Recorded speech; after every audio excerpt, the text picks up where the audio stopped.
गुजरात के वडोदरा के अहमदाबादी पोल में रहने वाले प्रथम ने 10वीं कक्षा में 98.05% परिणाम प्राप्त किया है।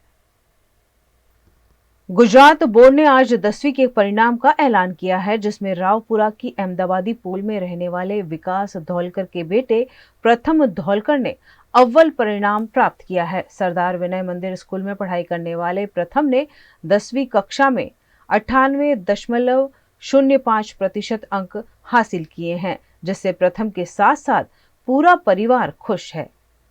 आज ધોરણ 10નું રિઝલ્ટ આવ્યું, જેમાં મારા 98 પર્સન્ટાઇલ આવ્યા છે। હું ખૂબ ખુશી અનુભવું છું। મારા પરિવારને પણ ખૂબ ખુશી થઈ છે મારા આટલા સારા માર્ક્સથી।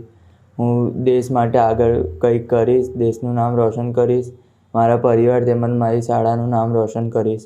ધોરણ 10માં મારી સફળતા માટે હું મારા માતા પિતા, મારી ફેમિલી, મારા સ્કૂલના તથા ક્લાસના શિક્ષકોનો આભાર માનું છું।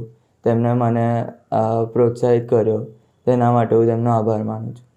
પણ 10નું સમગ્ર ગુજરાતની અંદર રિઝલ્ટ આવ્યું છે, એમાં મારા પુત્રનું ધોરણ 10ની અંદર 98% આવ્યા છે। એ સરદાર વિનય કારેલીબાગ સ્કૂલની અંદર ભણે છે અને સ્કૂલની અંદર પણ એનો પ્રથમ નંબર આવ્યો છે। એના નામ સાથે જ એનું કામ પણ છે। એ શરૂઆતથી ધોરણ 10ની અંદર પરીક્ષાની અંદર બહુ જ મહેનત કરતો હતો। મહેનતનું જ આ રિઝલ્ટ છે।